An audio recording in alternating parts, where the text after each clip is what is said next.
What's up, everyone? Today we're taking a look at Jeffersonian America. We're going to cover the period 1800 to 1812, and let's get right into it. So in 1800, there's an election, and John Adams is running again for a second term, and he's doing a rematch with Thomas Jefferson. And in the election of 1800, Federalists lost control of both not only the presidency, the executive branch, but also Congress, the legislative branch. And Thomas Jefferson becomes the first Democratic Republican president ever in our nation's history. And some people refer to it as the Revolution of 1800. And it's not a revolution in the sense of violence or a radical change. It is the first peaceful transfer of power between political parties. And it really shows the constitutional system was working and power was handed over peacefully. In fact, Jefferson even says at his inaugural address, we are all Republicans, we are all Federalists, and the nation's going to continue to function even though political parties are there and power is transferring between one and the other. The Federalists are not going to go away without a fight. In fact, they're going to try to take control of the judicial branch, and they wanted to maintain some grip on power, and Congress passed the Judiciary Act of 1801. And what this act basically did is it created new judicial positions, new judge positions that needed to be filled, and these are going to be filled with Federalist candidates at the last minute of John Adams' administration. They're called the midnight appointments because basically they're filling them with pro-Federalist people, and it's an attempt by Adams' administration to put Federalist judges in place before leaving office. They lost the executive, they lost the legislative, they're trying to maintain control of the judicial branch. And something very important happens when one of the midnight judicial appointees, a guy by the name of William Marbury, sued the Secretary of State, James Madison, for refusing to deliver his commission. And this is important because it's one of the most important cases in U.S. history. It leads to the case Marbury versus Madison. And here's what happens. Marbury versus Madison, the Supreme Court decides in 1803 the following. Parts of the Judiciary Act of 1789 was ruled unconstitutional. And you don't really need to worry about all the details there. Super important point. This established the idea of judicial review. What this means is the Supreme Court has the power to declare federal laws unconstitutional. So the judicial branch, the Supreme Court, determines the meaning of the Constitution. This is a massive expansion of judicial power, and it's just one of many decisions that we're going to see with the Chief Justice, John Marshall. He will dramatically increase the power of the federal government. He's going to play a key role. We'll cover some other cases, but make sure you know Marbury versus Madison and judicial review. Now back to Jefferson. How revolutionary was this transfer of political power? How Jeffersonian was Jefferson? Remember, the Jeffersonian Democratic Republican Party was really created by James Madison and Thomas Jefferson, and they believed in a couple of things, such as a strict interpretation of the Constitution, limited federal government. Remember, they were the state rights guys, and they believed in a nation of farmers. So was this a revolution of 1800? Well, Jefferson has some policies. He eliminated the excise taxes, especially the one on whiskey. He wanted to lower the national debt. He wanted to reduce the size of the military.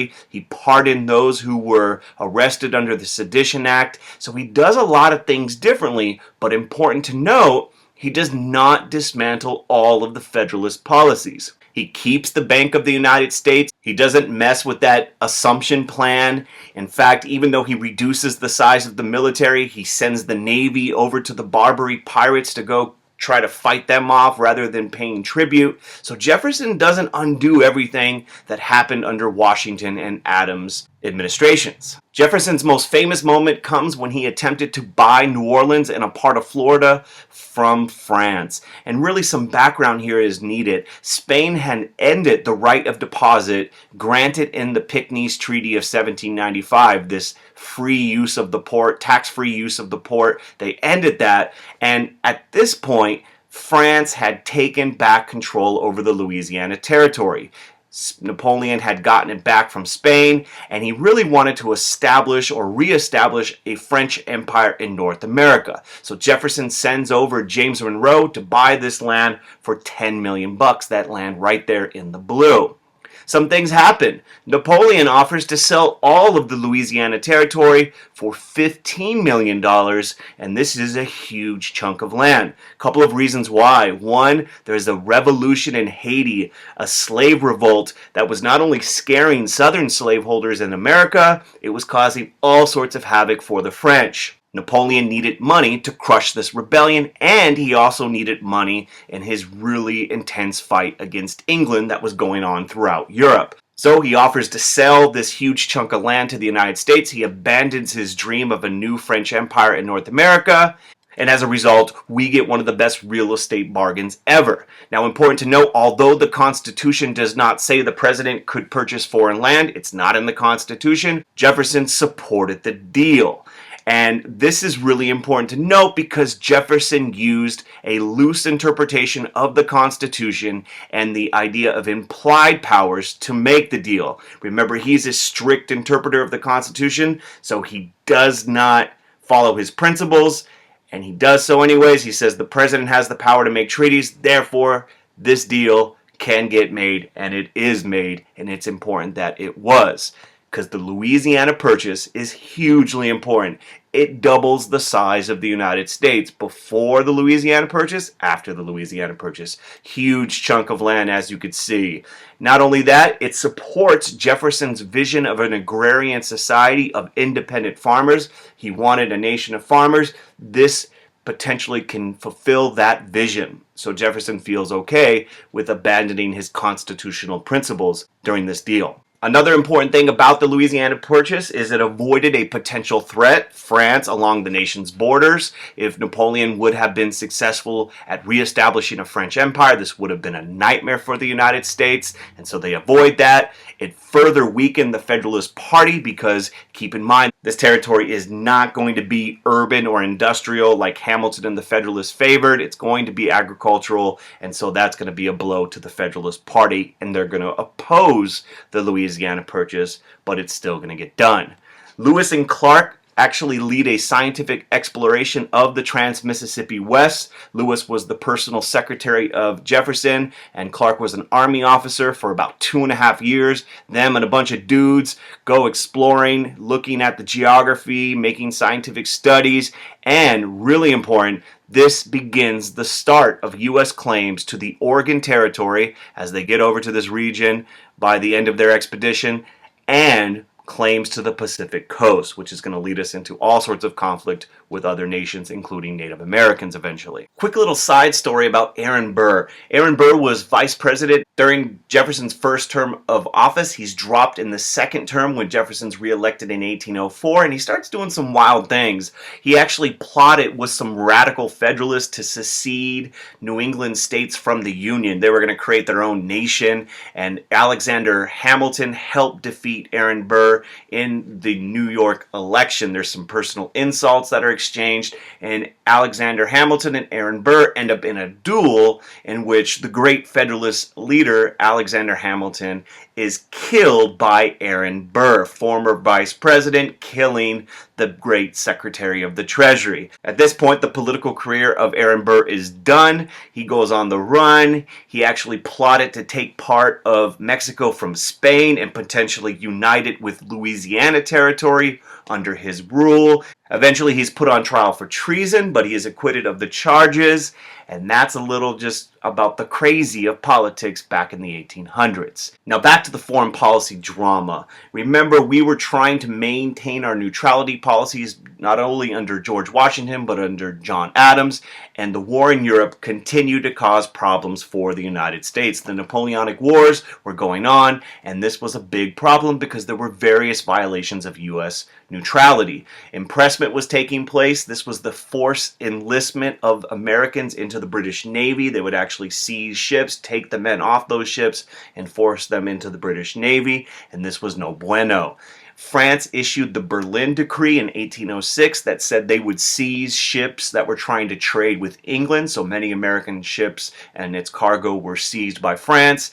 England issued their own orders in council in 1806 that said ships that were going to Europe to trade must stop in England first. So once again, U.S. neutrality is being tested. The big moment happens, though, with an event called the Chesapeake-Leopard Affair in 1807. An English ship known as the Leopard attacked an American ship, the Chesapeake. It is attacked right off the coast of Virginia. In fact, they're demanding surrender of some deserters. There was a refusal by the American ship, and shots are fired. 3 Americans are killed. 4 others are taken and forced into the British Navy, and there is a huge outcry in the United States. There's a huge demand for war, a lot of pressure on Thomas Jefferson, and Jefferson's response is not to go to war. His response to the Chesapeake incident is to issue the Embargo Act of 1807. This Embargo Act basically said all U.S. trade would be banned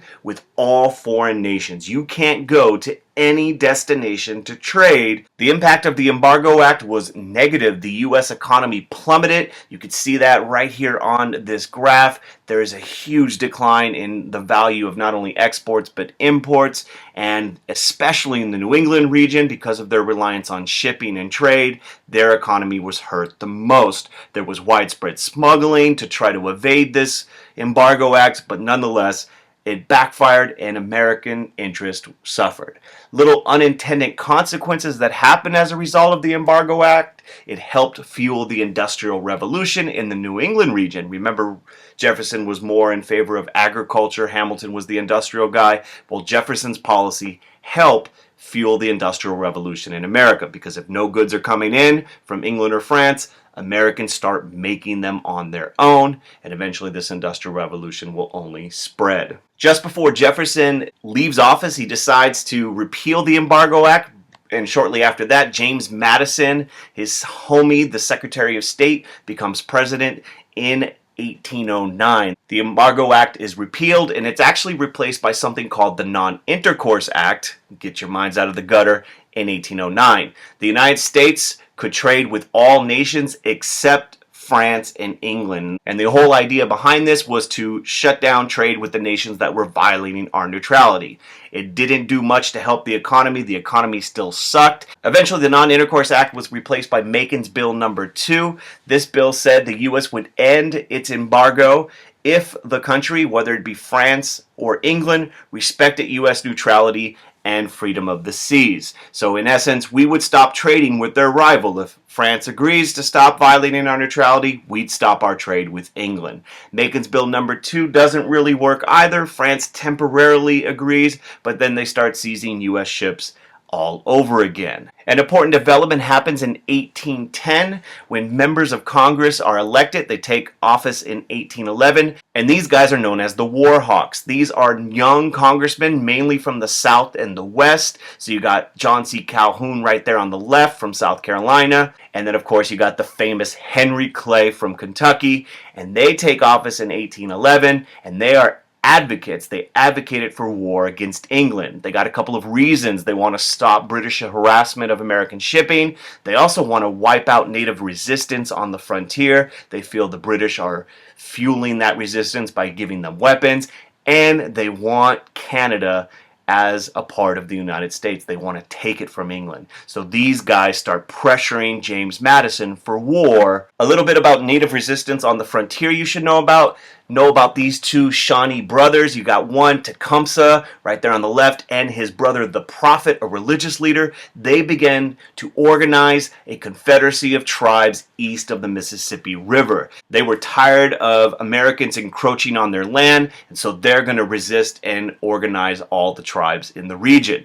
They have some success, but unfortunately for them, eventually a general by the name of William Henry Harrison, who was governor of Indiana Territory, organized an army and attacked native resistance in 1811 at the Battle of Tippecanoe. And this is a huge blow for the Native Americans on the frontier. At the Battle of Tippecanoe, William Henry Harrison becomes a war hero. He'll become president later on, and it's a big blow to native resistance and a win for American expansion. All of these developments that we've already been covering eventually lead to the War of 1812 being declared. James Madison asked Congress for a declaration of war, and he gets it in 1812, and here are the reasons. One, England's arming of natives on the frontiers. Warhawks really felt that the British were responsible for this resistance. They did get some weapons and aid, but it's rather limited. Two, England's continued violations of U.S. neutrality contributed to our decision to go to war, especially the memories and the bitterness over the Chesapeake-Leopard affair.